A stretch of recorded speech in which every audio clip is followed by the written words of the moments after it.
Welcome to Slow Home. Too many people live in badly designed houses, and we want to change that. This is day 113 of the Slow Home Project, and we need you to join us in our quest to evaluate the design quality of houses in 9 North American cities in 9 months.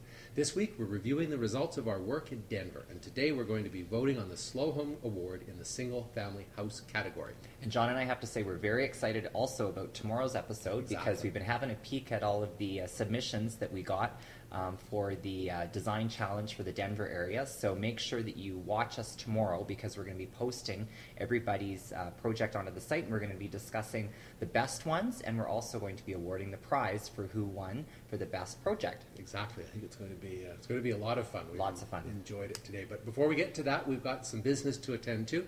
As we've been doing the last couple of days, we're going to start by looking at the analysis of the results, and I think you're going to find this really interesting. I am amazed, actually, at what's happening in Denver because it's completely backwards. It's opposite to the other cities, and it's really interesting to think about why that is. And I'm looking for you to give us some ideas for that. So let's have a start, and we're going to look at the single-family house graph, and it's interesting because it's not quite the same shape as the other ones. You know, we've seen things that look like that, and it's not doing that. And we actually have 39% of the houses meet the minimum threshold, which is really interesting. Really interesting. When we start to compare it to townhouses, you know, it's certainly dropped. It's gone from 46 down to 39, but not as much as what we've seen in the other cities. No, it really hasn't. And interestingly, you know, we've got a slightly more at the really bad end. Yeah. But it's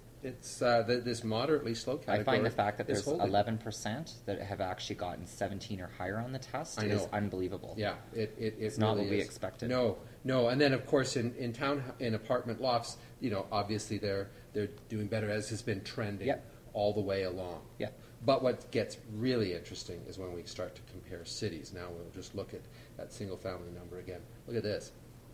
Yeah. Look at how that in Dallas, how that number in the single family house, it just wasn't the same kind of design quality. Yeah. And look at this. Look at what we've got there. We're going 39, 20. Yeah, unbelievable. Really, really interesting.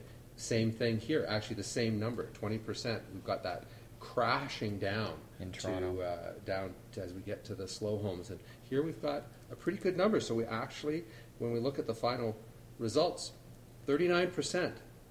Wow. Almost double the quality of design quality. For all the types. This is just in single-family houses. So it's, you know, we were a little concerned on Monday when we were looking at the Denver results for apartment lofts and comparing them. But look at how this is coming it's interesting because we were talking about that earlier today, and we were saying that the fact that Denver didn't score very well in apartment lofts, but then scored much better in townhouses and much better in single-family houses. We were trying to come up with reasons why that would be. That's right. I mean, you'd expect in Denver that there would be a higher environmental interest, a kind of healthy living, all of that. You just didn't see it in the apartments, and maybe it's because the apartment, the kind of condo it might be a new market isn't quite as far along as in Toronto and Dallas. Yeah, it is very interesting. So let's look at the nominees. So we only have 2. We have 2. So with all the good things that we were talking about, there were only 2 that stood head and tail above. But it is interesting because these are actually pretty good projects. And the first one is Wash Park Green by In Situ Design. And it's a semi-attached pair of houses, and it's located in Washington Park. So this is south of downtown, and this is a new house in an old neighborhood. Which is important. Very important. So it's 2,890 square feet. It's 2 bedrooms on 2 floors with detached parking.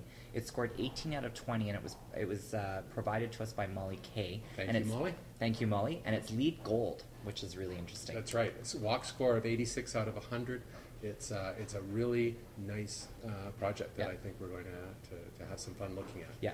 The second nominee is House 3973D, a really sexy name, in the Springleaf community of Boulder, Colorado. It's developed by Ron Manahan and Terry Britton, along with architect George Watt. It's 12 custom-designed homes located in an existing community on an old lot, upping the density. It's got a walk score of 74. What's really interesting about this is that it's a net zero project, which means that they actually exceed LEED Platinum, altogether. The project, the house that we're looking at is 2,748 square feet, 3 bedrooms on 2 stories. It scored 17 out of 20 by Mid-America Mom. Thank you very I think much. it's interesting. We've got 2 really good contenders. That's right. For We've this actually award. had, in Dallas, we didn't have anybody. No, we had nothing. And here we've got 2 really good ones. So Interesting. And tomorrow we're going to be looking at the design project winners. see you tomorrow. Bye.